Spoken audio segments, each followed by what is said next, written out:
Jorge, muchas gracias. Bueno, presento brevemente a Jorge Gutiérrez. Él lleva 30 años en la industria financiera bursátil, en los mercados, llevando estrategias de inversión. Estudió en el TEC Administración de Empresas, tiene algunos otros estudios de posgrado, incluyendo en The Economics Institute en Colorado y también en la Universidad de Colorado una maestría en finanzas. Lo que me parece muy particular de Jorge es que tiene unas opiniones muy originales, unas opiniones muy personales, bien fundamentadas y la claridad al explicar sus ideas. Jorge, muchas gracias. Y bueno, la idea de esta conversación, Jorge, es, y la quisiera dividir en tres partes. Primero, platicar un poco el contexto actual, lo que estamos viviendo. Lo que estamos viviendo puede ser un punto de inflexión importante para los próximos años. Segundo, más allá de la situación actual, ¿cuáles principios, tanto tema financiero, económico y de vida, no cambian, en tu opinión? Y la tercera, algunas opiniones personales, Jorge. Me gustaría empezar por aquí.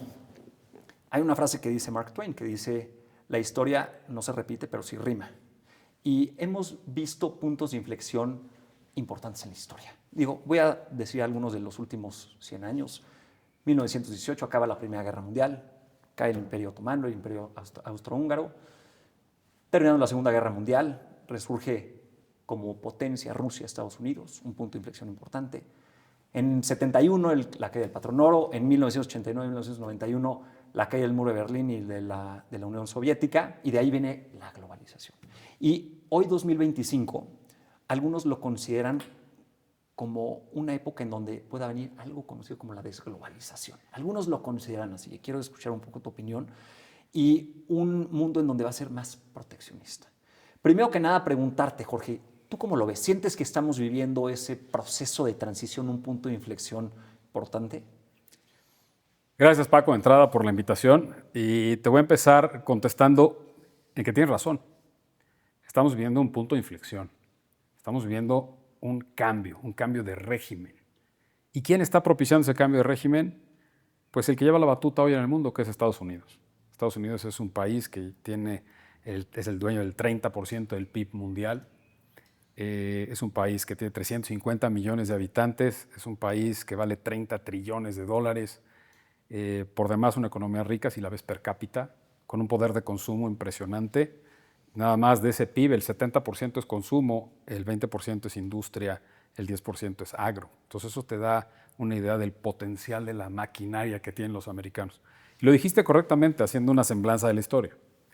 Y yo te diría, voy a tomar de estos puntos en la historia que mencionas.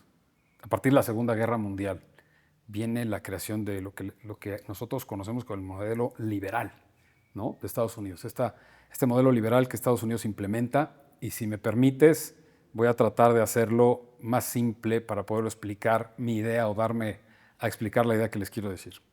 ¿Cómo funciona este modelo liberal o cómo ha venido funcionando y cuál es el cambio al que nos estamos enfrentando el día de hoy? Ese modelo liberal lo voy a hacer el símil con un padre y un hijo. Imagínate que tu hijo acaba de cumplir 18 años y ese niño que tú criaste, que lo fuiste desarrollando, que lo llevaste a la primaria, secundaria, preparatoria, ya está entrando a la universidad a 18 años y te pide salir de fiesta. El primer permiso que tú le vas a dar en ese modelo liberal, pues le vas a dejar salir a casa de un amigo el viernes. Le vas a permitir regresar a las 12 de la noche y tomarse una cerveza nada más. Pero imagínate que empieza a haber una revolución, sobre todo en la comunicación a través de las redes sociales, de los smartphones y del viaje de la información cada día mayor, y empieza a haber una apertura y ese modelo liberal se empieza a transformar en un liberalismo. Y esas ataduras que podía tener tu hijo de salir una vez a la semana, pues ahora resulta que sale no nada más el viernes, sale desde el jueves, el viernes y el sábado. Ya no llega a las 12 de la noche, te llega a las 4 de la mañana y ya no se toma una cerveza, se toma 5 whiskies. ¿Tú qué sería lo primero que harías para volver a retomar el control sobre tu hijo?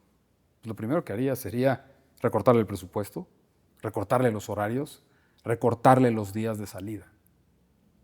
Y de esa manera estarías tratando de regresar de ese liberalismo, de esa exacerbación de tu modelo liberal que se transforma en un liberalismo, lo tratas de regresar, lo tratas de retomar y ponerle unas reglas que originalmente habías puesto. En mi opinión, lo que está ocurriendo actualmente con Estados Unidos, y no me voy a referir únicamente al presidente Trump, porque ahorita si quieres entramos a lo que es ahora en el mundo la figura presidencial. Lo que está ocurriendo ahorita es, tuviste ese modelo liberal que se exacerbó, y se exacerba en muchos sentidos. Te hablo desde el punto de vista, por ejemplo, humano. Una de las primeras decisiones ejecutivas que toma Trump cuando toma el poder es regresar a dos géneros, hombre y mujer, porque de alguna manera ya se había desvirtuado la posibilidad de que hubiera multigéneros, cuando en la realidad humana es que nada más existen dos. Y eso es, de alguna manera, regresar a las bases, luchar un tanto cuanto en contra de este modelo woke que lleva a los extremos muchas de estas situaciones sociales. Entonces eso es tratar de regresarlo hacia la parte normal, digámoslo así. Y concretamente en tu pregunta, en la parte económica y en la parte comercial, pues ese modelo de exacerbación llevó esto a una globalización desmedida. Una globalización que terminó siendo dañina para el aparato productivo norteamericano, para su industria, para su plantilla laboral, etc. En donde la economía americana se vulneró ante el comercio internacional y eso de alguna manera deterioró la creación de empleos, lo cual es una situación sumamente importante y ahorita te lo voy a dar con algunos datos. Porque es importante mencionar a veces datos para sustentar las opiniones que uno da. Entonces, en este sentido, y lo mencionaste ahorita, 70s, proteccionismo en el mundo, 80s, apertura comercial, se crea el GATT. México entró al GATT en el 86, por ejemplo. 90s empiezan las aperturas comerciales, empieza el Tratado de Libre Comercio en el 93, se firma el Tratado de Maastricht, que da el origen a la Unión Europea. Y luego empezamos en los 2000 a hacer esta apertura económica masiva que le podemos llamar todos globalización. Y yo te voy a hablar de dos etapas de la globalización, la que es previa a la pandemia y la pospandemia. Previa a la pandemia ya estábamos viviendo una globalización a ultranza. Pospandemia, lo que estamos viendo es un modelo, que justamente lo dijiste tú, de desglobalización. Y yo me atrevería a decir un modelo de regionalización, en donde hoy, en voz de Trump, este modelo ya delimitó lo que es la región de América, ¿no? Y está delimitada desde el Canal de Panamá hasta Groenlandia. Entonces, el hecho de que quieran quitarle el nombre, por ejemplo, al Golfo de México, va mucho más allá de ese romanticismo de quererle quitar nada más el nombre o de que nos pertenezca. Poner el Golfo de América es bautizar la región. Y de alguna manera esto marca o delimita justamente lo que es la región de América con respecto del resto del mundo.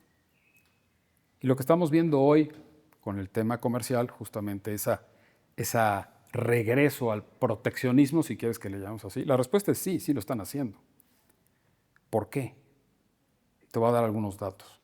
En 1970, en Estados Unidos había 5.7 personas en la edad entre 18 y 64 años por cada persona mayor a 65 años. Para el censo del 2020, había 3.5 personas por cada persona mayor a 65 años. Y el estimado del Departamento del Trabajo de Estados Unidos es que para el 2040, es decir, en 15 años, van a ser 2.5 a 1. Como dato, en Estados Unidos cumplen más de 13,000 personas al día 65 años. Entonces, el camino hacia donde va la población americana es obviamente hacia el envejecimiento. Y para poder mantener esa razón de 3.5 a 1 del 2020 en el 2040, es decir, en 15 años, el día de hoy se tienen que crear 8 millones de empleos en Estados Unidos. 8 millones de empleos nada más sería más o menos como el 20-22% del total de la población de Canadá, que se tiene que generar en empleos en Estados Unidos para poderle dar sustento a las pensiones a partir del 2040. Entonces la respuesta es sí. ¿Está buscando cerrar un poco la economía, proteger un poco la industria, proteger su empleo? La respuesta es sí. Probablemente no nos guste la forma, y la forma es lo que ha violentado mucho el comportamiento de los mercados. Pero atrás de eso hay una justificación muy importante. Entonces ya mencionamos dos temas, porque el tema tarifas es uno, aranceles. El otro tema es la cultura woke, el tema moral, el tema del respeto a los géneros, por ejemplo. Y eso es parte de retomar y regresar a las bases. Entonces, en mi opinión, yo creo que lo que estamos viviendo hoy es justamente un cambio de ese modelo. No sé cuál va a ser el nombre del nuevo modelo, pero podemos hablar de un modelo post-liberal en donde hay muchos temas a tratar. Ahorita nada más estamos hablando de tarifas, estamos hablando del tema moral, pero por supuesto que está el tema tecnología, está el tema petróleo, está el tema político. Entonces, más o menos lo que vemos. Viene un cambio importante. Vamos a vivir cosas nuevas. Ahora, de esto que me platicabas ahorita referente a la longevidad, bueno, a la relación que hay entre personas que están en una época productiva y personas que ya están más cerca o ya se han retirado, ¿tendrá algo que ver también con el hecho de que hoy pues vamos a vivir más años? Entonces, la edad promedio de vida, pues hace 20 años igual ya estaba en los 70s, o igual estamos en los 80s, hay diferentes cifras, ¿no? Pero tiene también algo que ver con eso, o sea, que el ser humano, pues con los avances tecnológicos, los avances médicos y demás, va a vivir más años. Y esto también representa un cambio importante. Es correcto. Pero además estamos hablando hoy de Estados Unidos, porque Estados Unidos es el que lo traemos en boca de todos con el tema de las tarifas. Pero si hay un país en este planeta que tiene un problema con el tema de las pensiones a futuro, es China. Porque China hace un par de décadas, quizás poco menos, implementó una regulación en donde las familias solamente podían tener un hijo. Y eso les generó un vacío muy importante en su plantilla laboral. Perdieron una década de generación de personas en edad de trabajar para pagar las pensiones de los jubilados. Y ese es un problema que China va a enfrentar tarde o temprano, y está más temprano que tarde. El estimado es que alrededor de los próximos 10 años, en 10 años China va a empezar a tener algunos problemas para el pago de pensiones de su gente, precisamente por esa pérdida de la generación que tuvieron. Demográficos, totalmente. Jorge, hablando del tema de tarifas, que es un tema ahorita, como bien dices, muy comentado, muy mediático. Todos estamos con los ojos puestos ahorita en los aranceles que se están anunciando en el mundo. Pensaría que esto viene, obviamente, del déficit comercial que tiene Estados Unidos con el mundo y principalmente con países como China, México y Vietnam, ¿no? Que digo, dependiendo de cifras y todo, ahorita nos comentaste algunas cifras, pero China es el más representativo, segundo México, tercero Vietnam, en mi entender. Y que un país que tiene un déficit constante no es sostenible. O sea, puedes tener un déficit comercial temporal y con algunos países tienes déficit, con otros superávit. Pero un déficit constante puedes ir transfiriendo riqueza a otros países y puede tener ciertas consecuencias. Primero, preguntarte, ¿esto que estamos viviendo viene a raíz de este déficit acumulado que se ha acentuado más en los últimos meses? Y segundo, ¿cuáles podrían ser las consecuencias de no poner un alto? Siempre me gusta hablar de las proporciones. ¿Tú cómo sabes que los tacos de la esquina son los mejores tacos que te has comido en tu vida si no has probado otros tacos? Los tienes que comparar para poder decir si son los mejores o no. Cuando nosotros hablamos del déficit comercial que Estados Unidos tiene con China, y déjame hacer una precisión, hoy el principal déficit o el país que aporta el mayor déficit al déficit comercial de Estados Unidos es México. México aporta cerca de 260,000 millones de dólares de déficit y China lo hace con 250,000 millones de dólares. Por primera vez ya estamos arriba nosotros de China. Si nosotros hablamos, y concretamente China, porque pareciera que la guerra es frontalmente contra ellos, lo cual es cierto, pero no es algo nuevo. Trump le declaró la guerra a los chinos desde el 2016, en su primer mandato. Y pocos lo recuerdan hoy, pero Estados Unidos se la vivió incrementando las tarifas a la importación de productos chinos durante todo su mandato, durante 4 años. En ese entonces te voy a dar un dato, y voy a tratar de ser breve con los datos porque me gusta darle sustento a los comentarios. Si tú te vas al 2016, Estados Unidos, y de entrada déjame decirte algo, Estados Unidos no es un país exportador, lo dije al principio. El PIB de Estados Unidos es 70% consumo interno, 20% industria y 10% es agro. En el 2016, Estados Unidos exportaba 1.2 trillones de dólares e importaba 2.4 trillones de dólares. Entonces, por lo tanto, si a 2.4 de importación le quitas el 1.2 de exportación, pues Estados Unidos tenía un déficit comercial de 1.2 trillones de dólares, de los cuales en el 2016 China le aportaba 600,000 millones de dólares. Le aportaba la mitad del déficit comercial. Y cuando Trump toma el poder en Washington en 2016, hizo un comentario Yo no sé quién lo haya entendido, yo no lo entendí en ese momento y pareciera que el mercado tampoco, porque él dijo, soy enemigo de los déficits comerciales. Y en ese momento el peso mexicano se devaluó, la bolsa mexicana se desplomó, porque pensábamos que ese mensaje de ser enemigo de los déficits comerciales iba a atacar directamente al Tratado de Libre Comercio. Y no fue así. A lo largo del tiempo, yo te diría el 2016 al día de hoy, estamos hablando prácticamente de 9 años, Estados Unidos hoy está exportando 2 trillones de dólares. Subió de 1.2 a 2 trillones. Y las importaciones pasaron de 2.4 a 3 trillones de dólares. Entonces, si a 3 trillones le restamos el 1 que exportan, perdón, los 2 que exportan, nos queda 1 trillón de dólares de déficit comercial total de Estados Unidos, en una economía que vale 30 trillones. Y hoy China aporta 250 mil millones de dólares.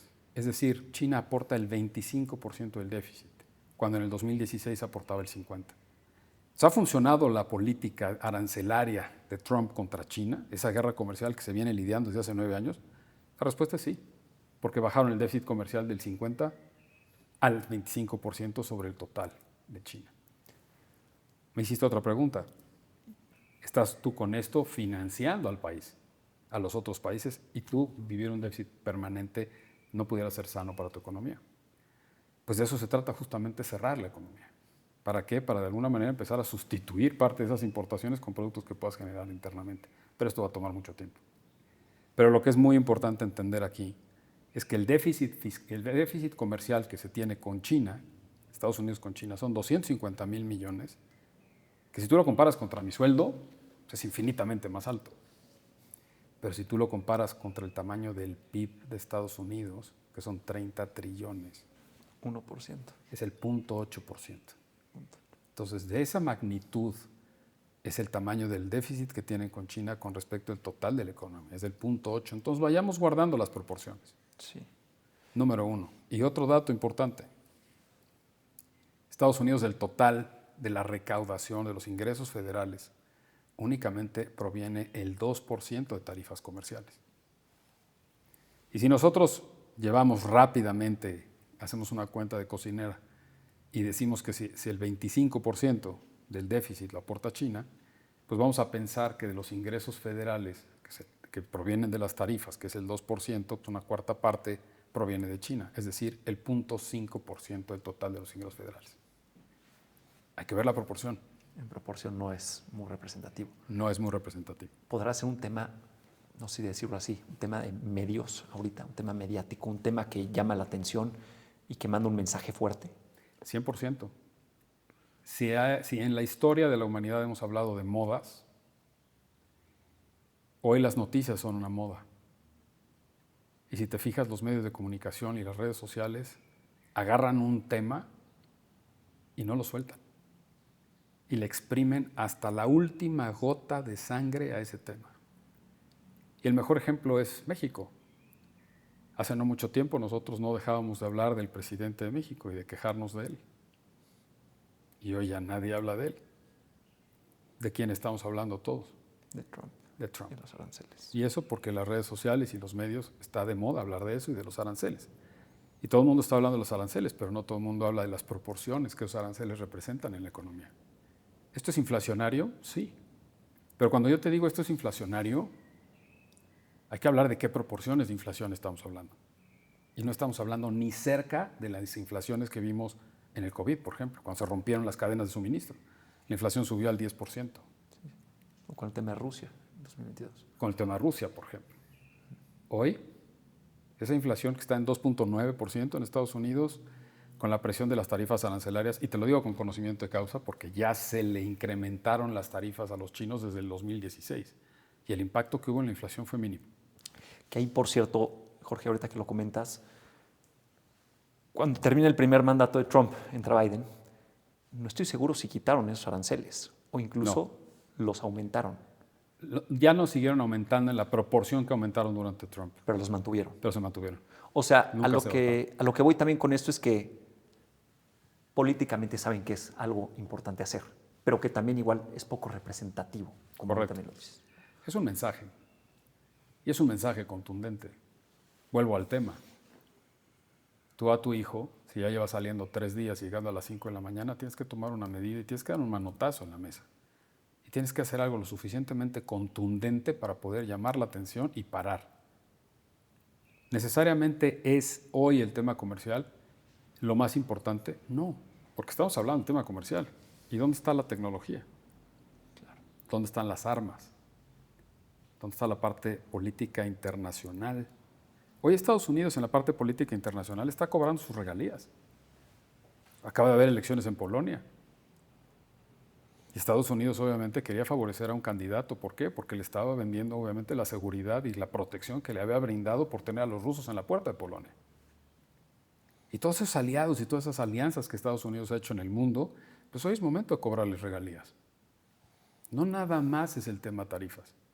El hecho de ver a una empresa como BlackRock, que va a comprar los derechos para operar el canal de Panamá, todo para controlar quién es el que pasa ahí, sustentado en que se construyó con dinero norteamericano en la época de Roosevelt. No lo sé. Son muchos temas. Jorge, ahorita que comentas el tema tecnológico, yo pensaría, y yo creo que es muy evidente, que es una lucha de poderes entre dos formas de pensar, entre dos bloques distintos. Y que lo que pienso yo, y es lo que te quiero preguntar, que Estados Unidos está protegiendo su liderazgo o el liderazgo que ha tenido tecnológico.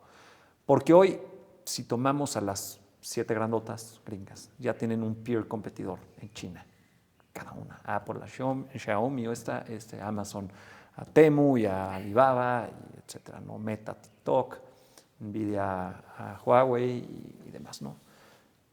Que Estados Unidos pueda tener de alguna forma esa inquietud de que estas empresas chinas empiecen a dar un servicio ya de calidad, a mejor precio, y que sea el que otras regiones del mundo empiecen a adoptar en vez de el modelo de negocio americano. Porque de estas 7 grandotas, digo sin tener muchos datos, pero aproximadamente la mitad por ahí ha de ser consumo americano y la otra mitad de ser consumo internacional. Y que tengan o vean cuestionado este liderazgo tecnológico. No sé si pueda también ir por ahí tu opinión. Sin duda que es el cuestionamiento de un modelo de la pérdida de liderazgo en la parte tecnológica. Yo creo que, pero va más allá de eso, no nada más va en términos de la competitividad de si Apple saca un teléfono y Huawei y Samsung sacan otro. Yo creo que no nada más va en cuanto al liderazgo de quién es puntero en la tecnología o no. Va mucho más allá. Va relacionado con temas de espionaje, por ejemplo. Y te voy a dar un ejemplo. Y tenemos los datos, tú lo viste, cuando Huawei introdujo el 5G en Estados Unidos. La 5G estaba construida en China, con tecnología china y financiado en una parte auspiciada por fondos alimentados del dinero del gobierno chino. Entonces, cuando tú construyes ese tubo de la 5G y Huawei, que es una empresa, lo baja en Estados Unidos, cuando el resto de las empresas en Estados Unidos no están preparadas para ofrecerlo, pues obviamente bajo la bandera de seguridad nacional Estados Unidos detiene a Huawei. Al grado de que, al no poderlo detener en la corte, por ejemplo, que encontraron todas las argucias legales para poderlo hacer, pues metieron a la cárcel a la hija del presidente Huawei y la tuvieron retenida más de 6 meses en Vancouver, Canadá, para evitar que entrara el 5G en Estados Unidos, en tanto el resto de las empresas de comunicación tenían el 5G. Hoy, ¿qué ha pasado con TikTok? TikTok ha lidiado un juicio impresionante y no lo han podido abatir en los juzgados. Y tú, no sé si lo viste en las campañas o lo recuerdes, que Trump tenía una batalla frontal contra los chinos donde dijo, tu TikTok vale $1 trillón, su market cap en el mundo, pero tu TikTok vale eso si yo te doy la concesión para operarlo en Estados Unidos. Pero si te quito la concesión, no vale nada. Y agarraría valor esa concesión en manos de una empresa americana. Caray, ¿qué era lo que estaba haciendo? Una afrenta personal contra los chinos para frenar justamente ese avance tecnológico que hay. Entonces, por eso te digo que va más allá. Y el tema del espionaje es algo fundamental, que hoy todos estos avatars que se crean dentro de las comunidades y las sociedades americanas para poder dirigir una elección, por ejemplo, pues claro que tiene que generan influencia sobre las personas y obedecen a intereses internacionales y no necesariamente americanos, pues van mucho más allá de la tecnología nada más. Yo no nada más cuestionaría el tema tecnológico, sino lo que se puede hacer con eso. Que mucho es creado por Estados Unidos. O sea, Claro. Estados Unidos es un país emprendedor y China tiene la fama de ser un país que copia lo que ven otros países.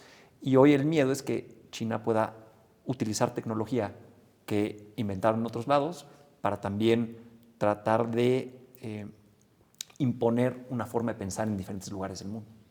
Claro, y por esa razón, ¿qué quieres hacer ahora? Cerrarte. Sí. Y quieres crear tu región y te quieres separar. Y yo creo que en algunos años, no te sé decir en cuántos, vamos a estar hablando de regiones. No vas a hablar de Arabia Saudita, vas a hablar de Medio Oriente. No vas a hablar de China, vas a hablar de Asia. No vas a hablar de Alemania, vas a hablar de Europa, que es quizás la que más acostumbrados estamos hoy. Y no nada más vas a hablar de Estados Unidos, vas a hablar de América. Y creo que es hacia donde vamos y es una forma también de poder defender. Regresando un poco al tema de la productividad de Estados Unidos, que Estados Unidos quiere regresar a industria, quiere regresar y crear estos millones de empleos que comentabas. ¿Es factible, tú es factible que Estados Unidos realmente regrese a ser un país más productor y que deje de consumir? Aunque ya hablamos que el déficit es algo poco representativo, pero esto que se está buscando en Estados Unidos, ¿será algo realista? ¿Tú cómo crees que se podría desenvolver este tema? Yo creo que lo tienen que hacer. Que vayan a darle la vuelta en la composición del PIB y la industria empieza a tener una mayor ponderación que el consumo, va a tardar mucho tiempo. Y si lo logran hacer, pasará del 20% hoy al 25% en unos años. Pero lo más importante no nada más es hablar de la industria, sino hablar de la cantidad de empleos que Estados Unidos requiere y no necesariamente tienen que ser industriales. Y aquí viene otro factor muy importante, que es la migración. ¿Por qué? Porque en muchas ocasiones pues ni siquiera hay puestos de trabajo que quieran ser ocupados por los mismos americanos, hablando inclusive de los propios costos por hora. Entonces ahí se vuelve muy relevante el tema migratorio. Y obviamente eso es un problema, estamos hablando ahorita de la crisis general, pero si hacemos una pausa y hablamos de México, en México estamos empezando a tener ya ese problema. No empezando, ya estamos adentro de ese problema. Ya hay una escasez de mano de obra muy importante en todo el país. La gente del norte se fue a Estados Unidos, la gente del centro subió al norte, la gente del sur se ha ido al centro y ahora estamos importando gente inclusive de Centroamérica. Y por supuesto que tiene un tinte político. Sin embargo, la mano de obra se necesita.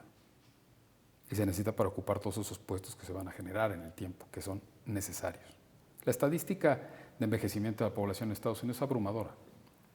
Abrumadora. Sí, más que ellos sí tienen la tradición, la costumbre, pues, de retirarse y ya vivir de una pensión, de vivir de sus ahorros. Digamos. Correctamente.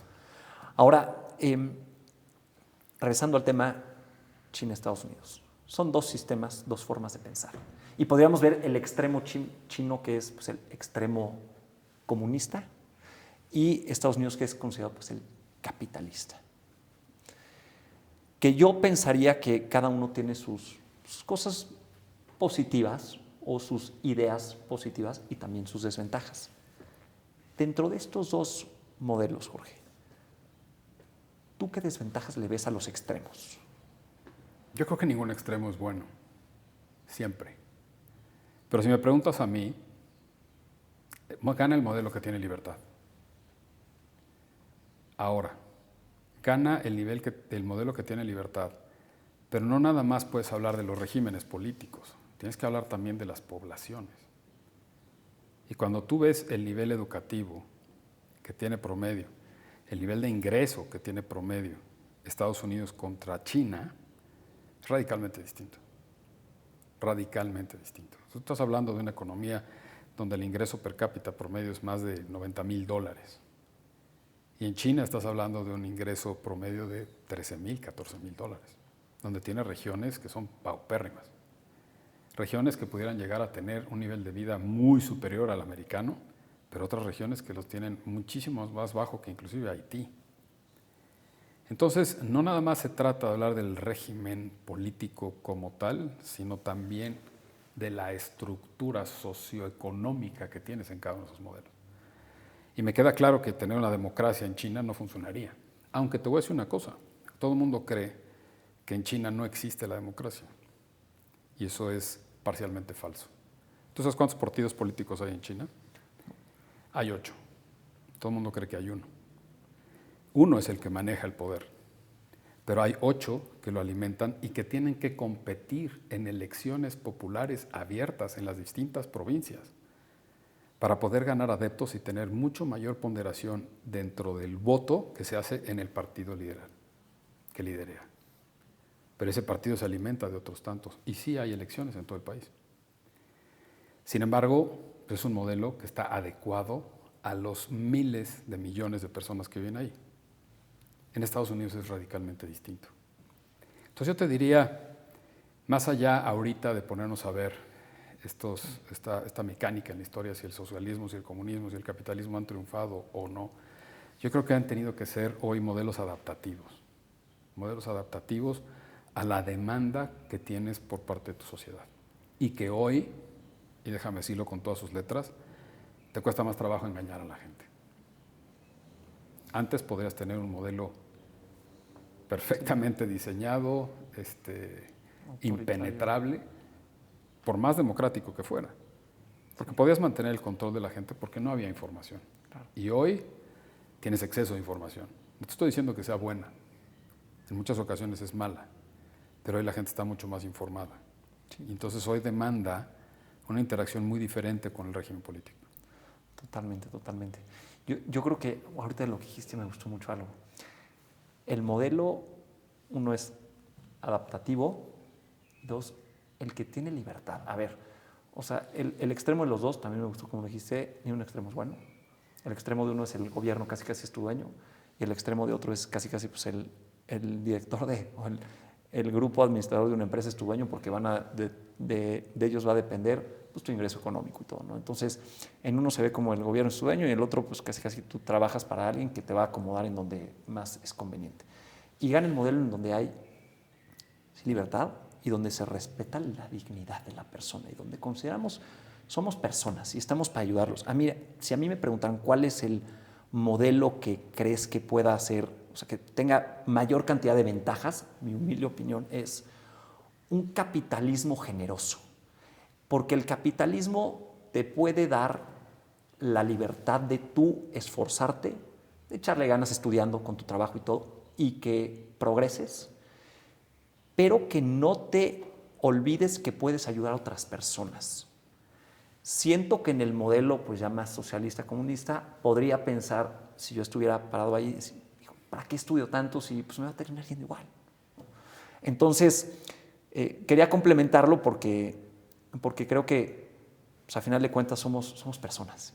Y ahorita quisiera pasar ese capítulo de qué es lo que tú piensas que es o sea, dónde crees que está un sano equilibrio para la economía y demás. Pero bueno, no quería dejar de decirlo. Ahora, nada más, antes de pasar ese capítulo, Jorge, hay un tema que me parece relevante, que lo leía hace unos días. China, desde los 70s, tuvo un crecimiento impresionante. En los 70s, 80s tenía crecimientos del 15%, luego en los 90s de 13%, luego de 11% en los 2000s y demás. Hoy trae el 5 o 6%. Y que hay una tesis que dice que todo esto fue porque China se desarrolló mucho interno y que hoy ya acabaron de alguna forma con la construcción de vivienda y claro que hay, pero ya acabó esa fase de construcción y que se quedaron con una capacidad instalada muy grande que hoy le están utilizando para exportar y que hoy por eso están haciendo alianzas comerciales con diferentes países del mundo para ellos ser, pues como bien lo mencionan muchos, la fábrica del mundo, que hoy lo es, pero para exportar y para no dejar toda esa capacidad instalada ociosa. Y aquí te lo pregunto porque existe un riesgo para ciertas industrias, en donde China ya tiene esa capacidad instalada, tiene la capacidad de producir y vender a precios muy, muy atractivos y difícil de competir en otras regiones del mundo.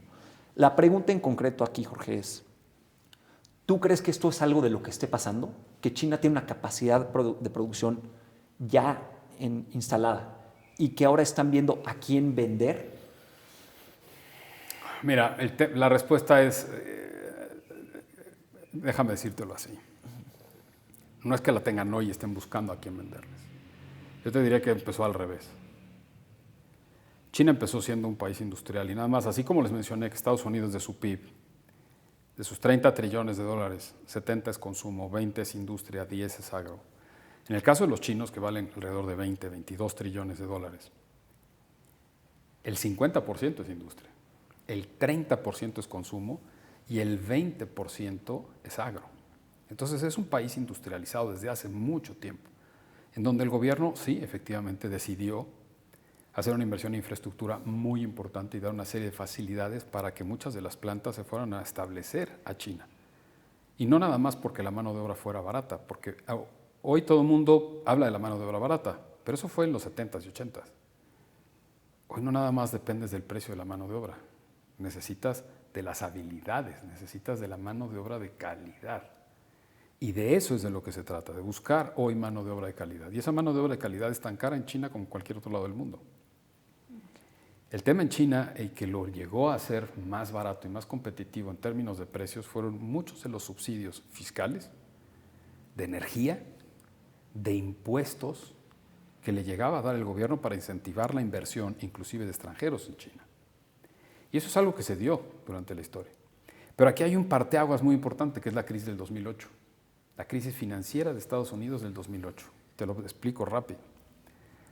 Estados Unidos cae en la peor crisis de su historia, en la peor. ¿Sabes a qué países Estados Unidos tuvo que pedirles prestado para salir de esa crisis? A ninguno. Lo único que tuvo que hacer el gobierno americano fue ponerse a imprimir dinero, darle cheques de impuestos, de devolución de impuestos a las personas, para que esas personas salieran de sus casas que estaban desempleadas, salieran a consumir. Entonces tú estabas sentado en tu casa sin trabajo, llegaban, te tocaban la puerta, te daban un cheque de $200, salías, te comprabas unos tenis, la persona en la tienda de los tenis te vendía los tenis, tenía que hablar al almacén para que les fabricaran otros tenis, etc. Y así fue como echaron a andar la economía, porque 70% es consumo. Pero Estados Unidos en el 2008 le mandó una señal muy importante al mundo. Y los primeros en captarla fueron los chinos. Dijeron, caray, Estados Unidos no depende del comercio internacional como sí lo hacemos nosotros. Y entonces los chinos hacen un cambio muy importante en su política económica y dejan de orientar su modelo a la exportación, donde ciertamente, como lo mencionaste, ya tenían una capacidad instalada, y dejan de orientar el modelo a la exportación y empiezan a favorecer el modelo del consumo interno. ¿Y cuál es la principal industria que se ponen a desarrollar para poder generar, para tú generar consumo interno? ¿Qué necesitas? Que la gente tenga dinero, y para que tenga dinero le tienes que dar empleo. Pero si eres una economía que tienes 1.3 mil millones de personas, pues ¿qué tipos de empleos vas a generar? No necesariamente van a ser empleos bursátiles. Y donde empezaste a desarrollar una cantidad de empleo muy importante fue en la industria de la construcción. Y esa industria de la construcción empezaste a levantar edificios y edificios y edificios que el día de hoy están vacíos. Porque el trabajo que empezaste a generar no tenía la permanencia, no tenía la capacidad de ahorro para generar riqueza en el tiempo. Eran empleos temporales. Y ahí te gastaste mucho dinero. China, estás hablando que en el 2008 era una economía que valía 6 trillones de dólares y tenía 4.5 trillones en reservas internacionales.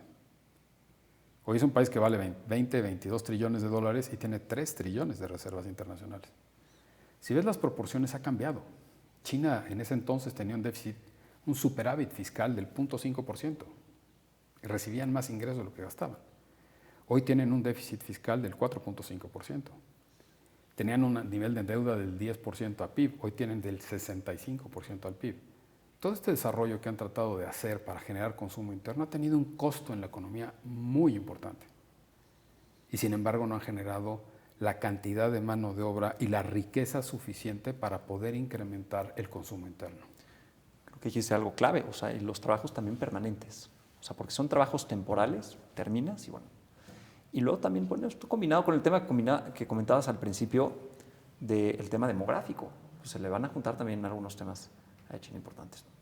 Y China tiene que crecer, hoy lo ves creciendo al 5%. Todo el mundo diría, es que es un crecimiento, ya quisiéramos todos los países crecer al 5%. China es el mínimo crecimiento que requiere.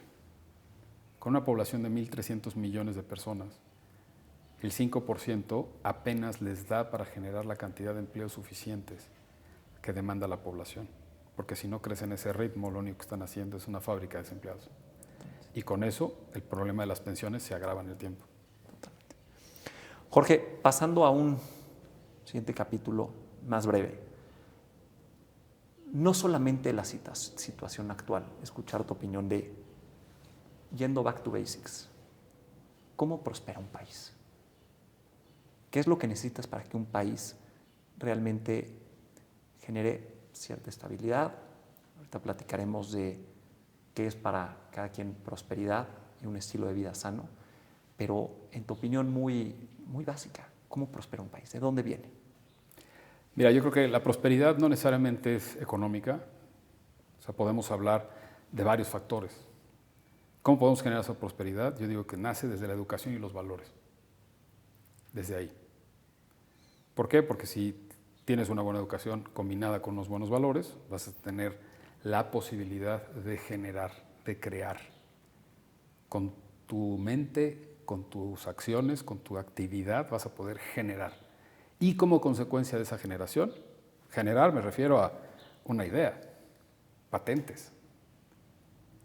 En Estados Unidos era un país característico por la cantidad de patentes que generaban y eso no venía de otra cosa más que de la mente humana. Entonces, y hoy los chinos tienen una generación de patentes impresionante, los indios también. Entonces, y esa es la combinación. Educación combinada con una buena formación, que va de la mano, una cosa es educar, otra cosa es formar. Y eso te da la capacidad de generar, desde ideas, desde empleos, que puedan eventualmente ser remunerados económicamente. Entonces la consecuencia en esa cadena de valor acaba premiándola con un ingreso, que es la consecuencia que te genera. Y entonces eso te da espacio a tener un círculo virtuoso. Y un círculo virtuoso lo que te genera es constancia en el tiempo. Y eso es lo que te genera, en mi opinión, prosperidad en la economía. Tratando de resumirlo, nace educación y formación, productividad, ingreso. Y yo creo que también, por ejemplo, el tema de productividad, y ahorita te hago esta pregunta también, es de sentirse ocupado. El trabajo no solamente es por el ingreso, como bien dijiste ahorita, no todo es económico. Es a veces por dignidad, por regresar a la sociedad, algo que la sociedad está haciendo por ti. Me gusta mucho cómo lo planteaba Adam Smith en el siglo XVIII, que él decía, a ver, ¿cómo prosperan los países? Pues que un arquitecto haga bien su trabajo, lo intercambie, que un doctor haga bien su trabajo, lo intercambie. O sea, viene a final de cuentas de ser productivo y de regresar algo a la sociedad. En los evangelios, pues, ahí San Pablo dice, quien quiera comer que trabaje. Y no tanto el trabajo por un ingreso económico, porque podría decir aquí, una familia que se coordina el esposo y la esposa y que el esposo se quede en la casa con los hijos, aunque no es un trabajo que haya un ingreso de por medio, pero es un trabajo muy valioso. Entonces no todo lo podemos medir en términos económicos. Para ti, más allá del ingreso en tema laboral, ¿qué es lo importante del empleo? Hay una frase que me encanta que dice que el trabajo dignifica al hombre. Yo creo que al final del día, una de tus labores que tienes como ser humano en este planeta, seas hombre o seas mujer, es poder llevar tus capacidades al máximo. Y el llevar tus capacidades al máximo no necesariamente significa que vas a ganar más o menos por ello. Y en la medida que tú desarrolles esas capacidades, vas a dignificar tu persona y tu labor en esta tierra. Va un poco con el concepto que está hoy muy de moda de el sentido de la vida, ¿no? Desde Viktor Frankl y todo, el sentido de la vida. Que me gusta mucho una frase que oía en algún momento que dice, el hombre no está en búsqueda ni de fama, ni de poder, ni de dinero, ni de comodidad, sino que está en búsqueda de un sentido de vida. Y ese sentido de vida pues puede ir de la mano con en qué soy bueno, en qué me he ido formando y que cuando voy progresando voy sintiendo esa satisfacción, el sentido de la vida. Veía una entrevista también hace poco del que actúa en la película de La Pasión de Jesucristo, de Jim Caviezel, que decía, digo para quienes creen, tienen fe y demás, decía, no le pidas a Dios dinero, no le pidas a Dios bienestar, pídele que te dé un sentido de vida, alguna ilusión, porque yo creo que cuando alguien pierde ilusión y pierde el sentido de ser productivo y necesario es cuando igual y la calidad de vida empieza a bajar. Entonces no prosperidad solamente es la parte económica, sino de sentido de vida. Sí, y el sentido de la vida, por supuesto, y eso me lleva a mí a una palabra que me encanta, que es la trascendencia. ¿Cómo trasciendes? ¿Qué es trascender de entrada? Ese crecimiento personal, esa pasar de un nivel en tu alma, en tu espíritu, en tu conocimiento, a un siguiente nivel, para mí eso es trascender. Y te voy a dejar una tarea, y le voy a dejar una tarea a las personas que vean este video. ¿Tú sabes cuál es tu vocación? Y no me la contestes. Yo no la sabía. Yo creía saberla. Pero tú te puedes, cuestiónatelo. Y ustedes, los que me estén escuchando ahorita, reflexionen. A mí me tomó un año. Y fue con ayuda que yo pude descubrir cuál era mi verdadera vocación. Al principio yo creía que era A o B. Y no, acabó siendo Z. Acabó siendo algo muy distinto de lo que yo pensaba que era mi vocación. Pero solamente ejercitando esa educación, ejercitando esa formación, llevando tus capacidades, empleando esas capacidades, es la única forma que puedes tú detectar cuál es tu verdadera vocación. De lo contrario, lo único que vas a hacer es estar viviendo por vivir. Jorge, hablando de estos temas y a ver, tú que te formas evidentemente en diferentes frentes, no solamente en temas profesionales, sino en temas personales, muchos otros. ¿Qué consejo le das tú a tus hijos? ¿Qué principios les compartes? Consejos y principios. Lo primero que les trato de dar es mucho amor, porque creo que al final del día nosotros estamos hechos de amor. Y el podérselos transmitir, el podérselos dar, les inyecta seguridad. Y esa seguridad les permite actuar, les permite abrirse para poder tener la capacidad de ser receptivos y recibir todo lo que yo les pueda dar. ¿Qué les trato de inculcar? Valores. Valores como la verdad. Valores como el amor, el respeto. Y lo dijo Juárez, el respeto al derecho ajeno es la paz. Y siempre trato de enseñarles a respetar, a agradecer, a saber reconocer. Eso te lleva a la humildad. ¿Por qué? Porque solamente reconociendo con humildad tienes tus errores, tienes la capacidad de poderlos resarcir y crecer y ser mejor y trascender. Eso es justamente lo que trato de hacer con mis hijos. Con el testimonio también mucho. Claro. Con el testimonio, con el ejemplo. Totalmente. El ejemplo jala. Totalmente. Hay que ser congruentes entre lo que uno piensa, dice y hace. Me gusta mucho eso que acabas de decir porque cuando Gandhi fue a platicar al parlamento inglés hace muchos años, dicen que fue a platicar sin notas, que fue y habló ante gente pues muy preparada, intelectuales y todo, y que luego le preguntaron a uno de sus colaboradores, a uno de sus acompañantes, cómo podía hablar tanto tiempo tan fluido sin algo de notas, nada, y dijo, porque lo que piensa es lo que dice y lo que dice es lo que hace. Y yo creo que es una invitación, yo creo que en general a todos nosotros, a ir primero formándonos, porque todo parte de la formación, y educación, me gustó como lo dijiste ahorita, o sea, un tema es educación en la escuela, aprender matemáticas, aprender lo básico, y otro tema es formación, aprender a discernir de entre algo que esté bien y algo que me vaya a llevar a algo que no está bien, que ya va más la parte de valores. Y el otro es vivirlo y para dar ese testimonio. Y ahorita que hablabas del tema de trascendencia, Jorge, yo como lo veo es que estamos en este mundo para algo más. Cada quien tendrá su creencia para ese trascender después. Yo como católico, como cristiano, yo sí creo en la vida después de la muerte y que mi misión en esta vida pues es irme al cielo y llevar a gente al cielo y salvar a mi familia y que mi trabajo y demás pues es un medio muy importante, un medio que tengo que cuidar, un medio que tengo que hacer bien, pero para algo más. Y bueno, digo, aunque ya me desvié un poquito del tema de los principios y todo, pero pues creo que estos conceptos son los que terminan siendo que una sociedad puede interactuar mejor. Te voy a recordar una anécdota que me pasó estando en la carrera, en el último año de la carrera en el TEC. Se acercó una amiga mía y me dijo, porque me encantaba a mí el tema de las finanzas y participar, y traía mi portafolio y venía y leía y veía y me encantaba.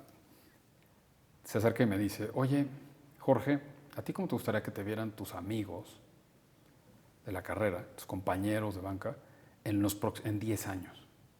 Digo, en ese entonces teníamos 20. No, hombre, yo quiero que me vean que soy exitoso, que formé mi empresa y que me ha ido muy bien, y entonces me quedaba viendo. ¿Y a ti? Le pregunto yo. A mí me gustaría que me vieran que soy feliz.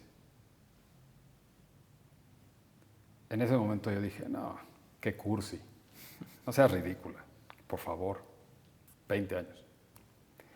Yo me gradué hace 30 y yo te puedo decir que hoy reconozco lo que esa persona me quiso decir cuando teníamos 20 años. Porque es hoy cuando lo empiezas a ver y te empiezas a dar cuenta.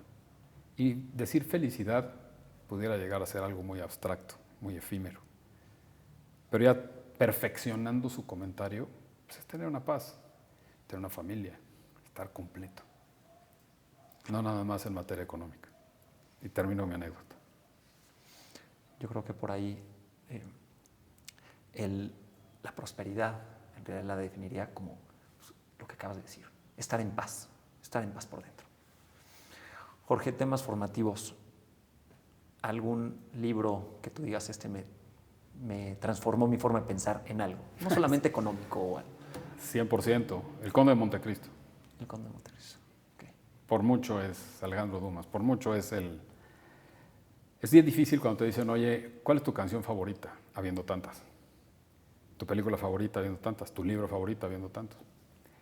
Yo te puedo decir que yo los he catalogado, mi canción favorita o mi película favorita o mi libro favorito, por el número de veces que lo he leído. Y entonces el libro que más veces he leído, y no me canso de leerlo, es El Conde de Montecristo. ¿Por qué, Jorge? ¿Qué enseñanza o qué valor encuentras en ese libro? Tiene una cantidad de enseñanzas impresionante. Y cada vez que lo veo, no te sé decir, de lectura lo leí varias veces y de películas he visto todas las versiones. Inclusive la última que acaba de salir hace un par de años, que está un poco desvirtuada, pero más europeizada, pero vale la pena. Vale la pena que la vean. O sea, te lleva desde la sencillez a la opulencia, a la envidia, al egoísmo, a la humildad, al reconocimiento, al perdón. Toca todos los valores que un ser humano puede llegar a tener. Todos. Por eso me gusta. Y en la parte financiera, te puedo recomendar un par. Pero hay uno de Benjamin Graham que se llama The Intelligent Investor, que se vale la pena leerlo. Trae un toque atrás de una persona que yo admiro hoy en la parte bursátil o financiera en el mundo, que es Warren Buffett. Sí, sí. Sí, el no perder el norte de qué son las inversiones realmente. Tan simple como eso. Cuando uno invierte es una empresa con gente, con productos, con competencia y volvemos a los principios y los valores. Totalmente. Jorge, ¿alguna frase que Hay dos que repito mucho. Mucho. Y una de ellas me la enseñó un hijo mío y dice, pressure makes diamonds.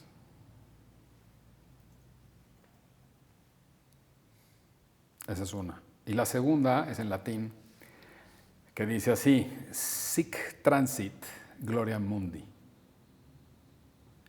Y era una inscripción que estaba grabada en el trono de mármol del César,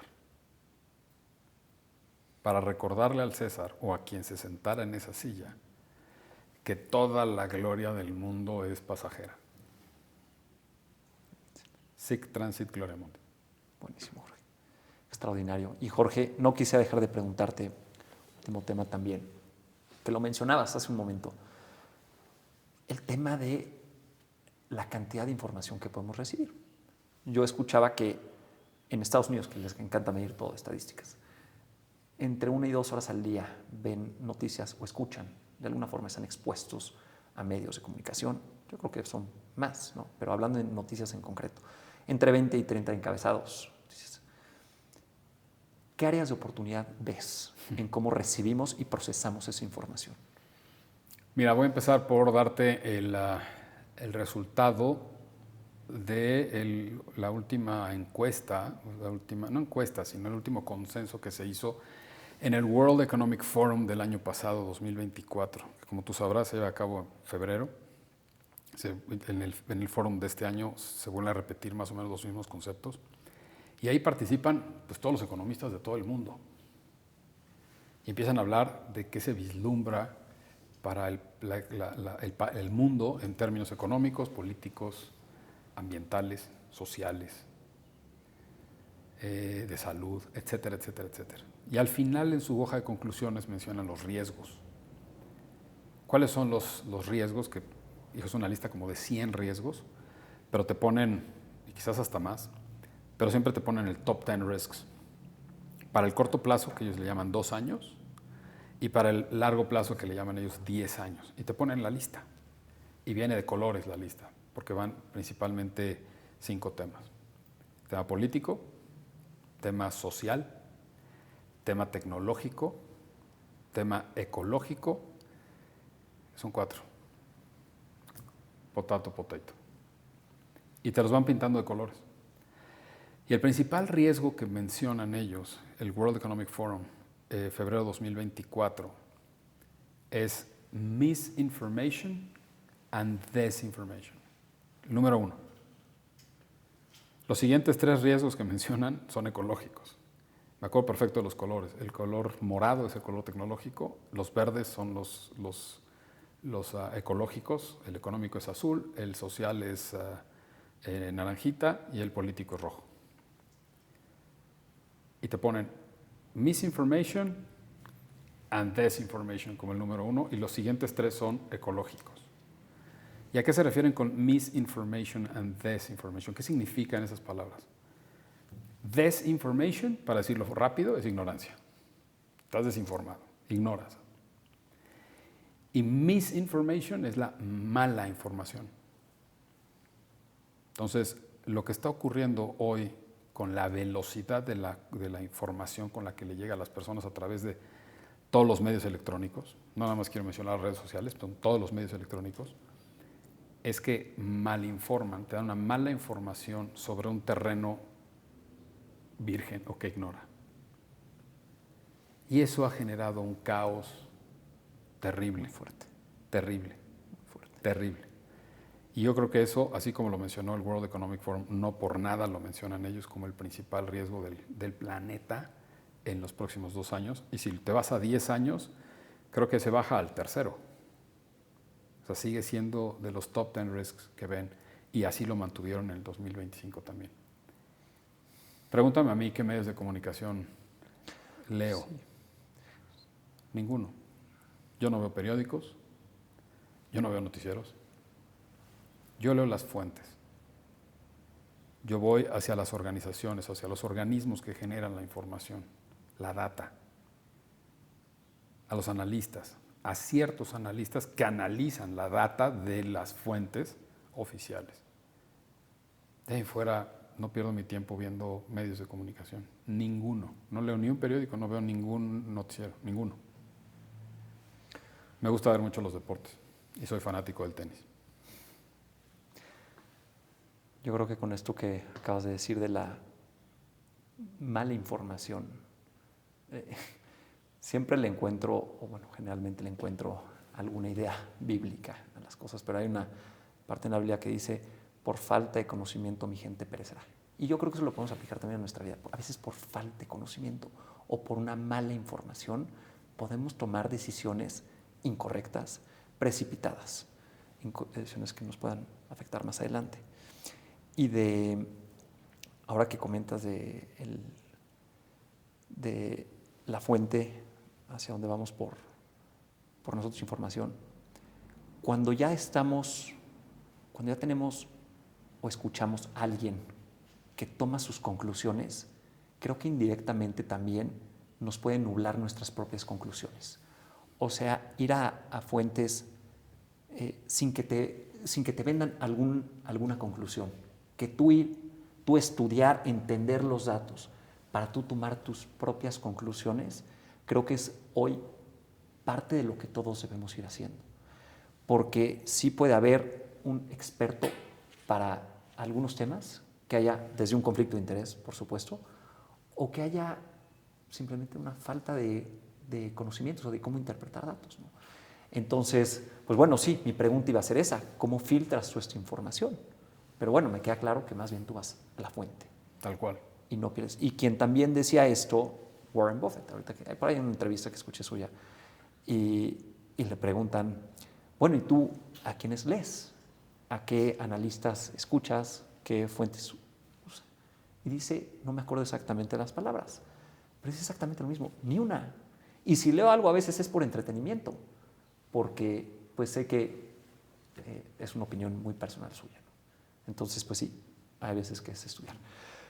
Jorge, pues te lo agradezco mucho. Digo, son temas que igual y podemos dedicarle mucho más tiempo, pero gracias por tus ideas, gracias por tus opiniones, por tus criterios, que como decía en un principio, siento que son muy originales, muy bien estudiados, son opiniones de calidad, son opiniones también muy creativas y gracias por compartirlas. Al contrario, gracias a ti, Paco, y a tu auditorio. Gracias, Jorge.